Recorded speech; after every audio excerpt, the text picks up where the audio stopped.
Hello and welcome. I'm Tim and this is SV Paquita.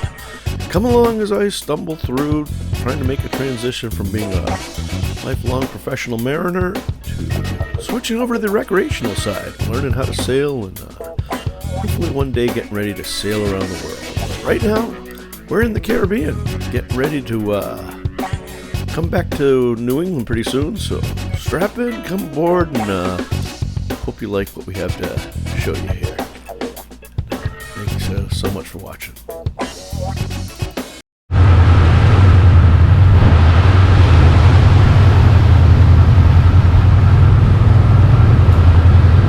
I think my camera is fogging up. It's been cold in the AC and it's humid here in the tropics.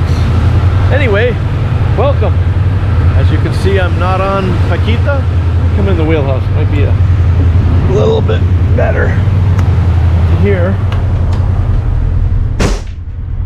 All right.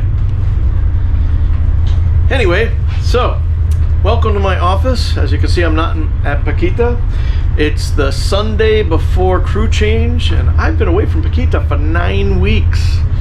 And obviously, I worry about her, but luckily, through my internet connection and Serbo, I'm able to check in on the batteries and see what the humidity is and the temperature and down the cabin and all that sort of stuff. So, anyway, the thing that I want to talk to you about that I don't really need to be, let me put this over here. You can see it's kind of dark in here, but I have the window shades over here. Have this one open just so I get a little bit more light in here. But incidentally, if any of you guys find any of this tugboat stuff interesting, be sure to check out my other channel, Tim B at Sea. But this is for SV Paquita. So what I wanted to talk to you guys about is what something that was kind of surprising to me. There's a part of boat buying that I kind of stumbled into, and what I mean by that is that you know, and especially when you're dealing with hundreds of thousands of dollars, the seller wants to sell at the highest price and the buyer wants to buy at the lowest price, and you guys have to work all that out. There are brokers involved and there are surveys that go back and forth and that sort of thing. But I wanted to tell a little story about what happened with my boat buying experience, and that's that in an ideal world, the seller will be happy for the price that he sells it at, and the buyer will be happy with the price that they pay. And so that would be ideal. That rarely happens, but going through this whole sales process, especially when you have two brokers that are fighting back and forth, it's easy for one person to feel they might have an upper hand. Maybe the buyer beats the seller up so bad and the seller's in a hard space and they have to do it, and you get a great deal on a boat, and that's good for the buyer.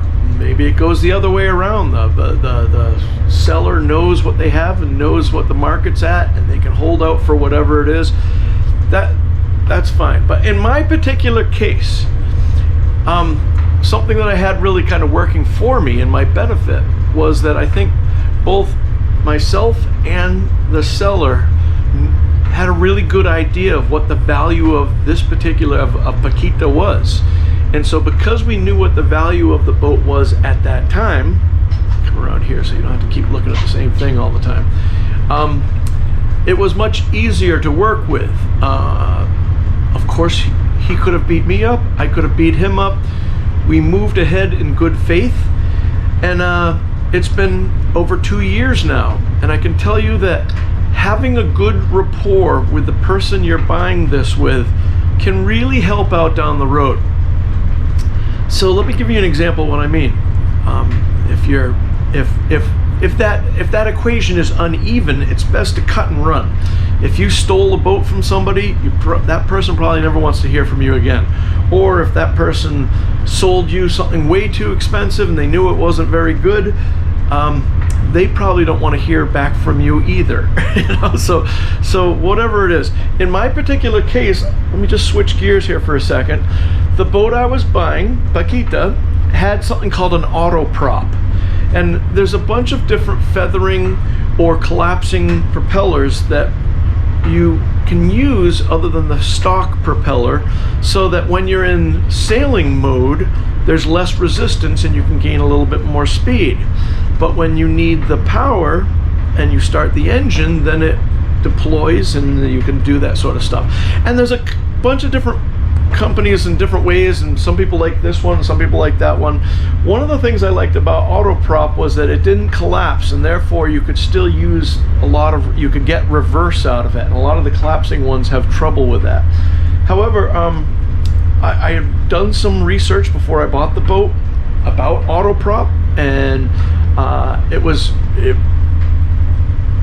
if it does what or what the manufacturer says it does, every propeller has a sweet spot, and that's where you're getting the maximum bite or push forward for that particular speed and RPM.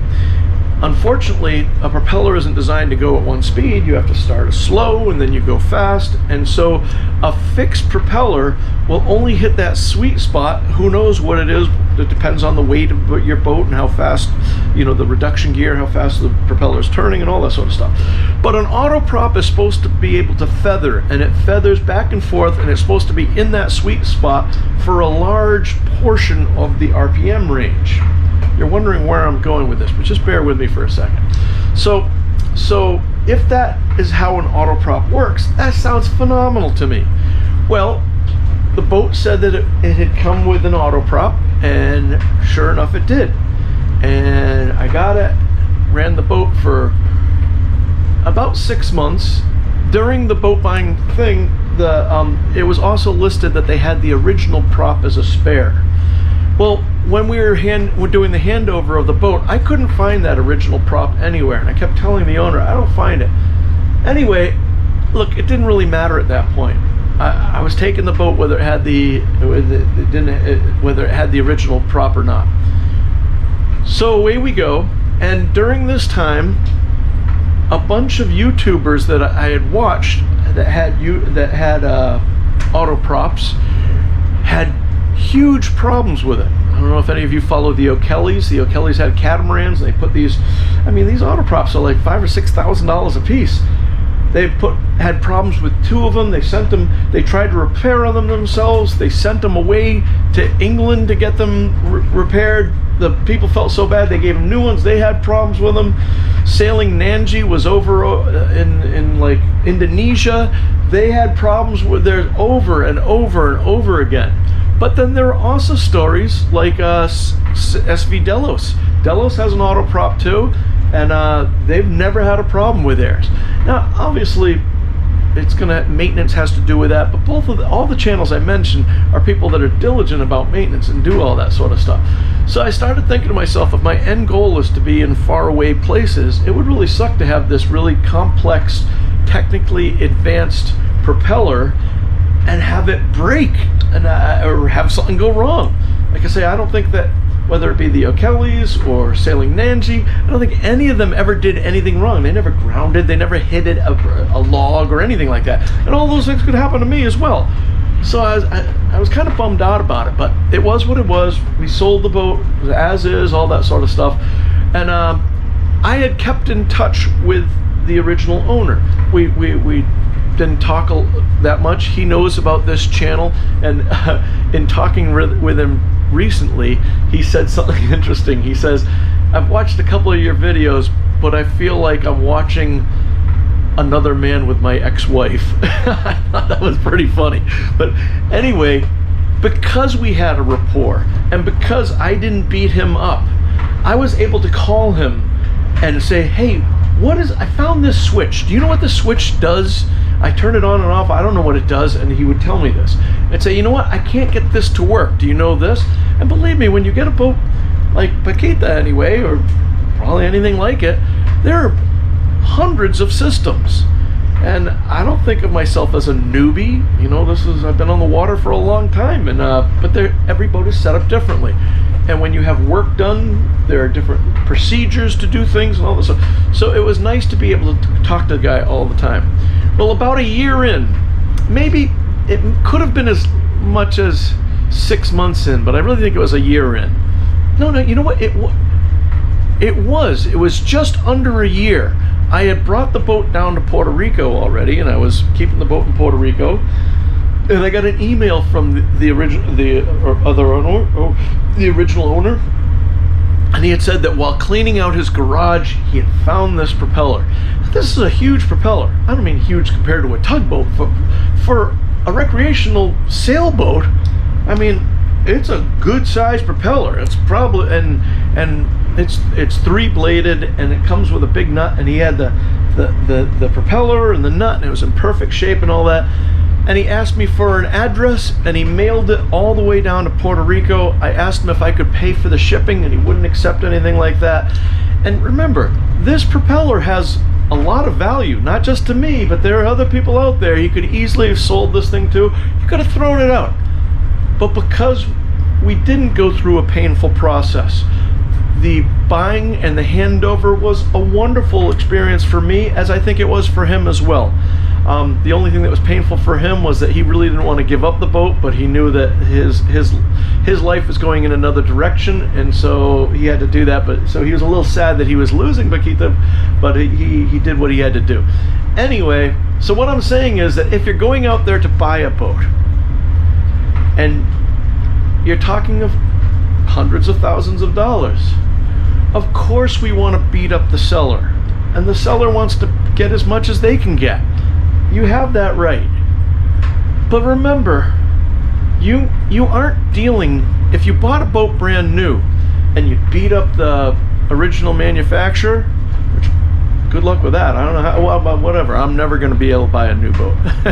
And so, but you're going to have a warranty, and there's a whole thing. A private seller can get your money, cash it, and he's gone, and that's it.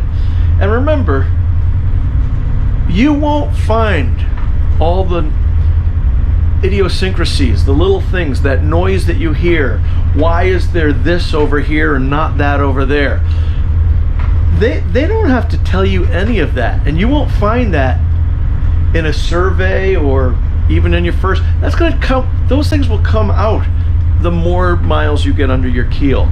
And for me, it was a really valuable lesson for me to learn that if you can facilitate a good process, it'll make your life a lot easier, so you won't be stressed out when you're buying it. It'll make everybody, it should be a win-win for everybody, and it can be done. And I don't think, you know, if you're dealing with somebody, turn around and make sure we're not hitting anybody here. Okay, now hang on a second.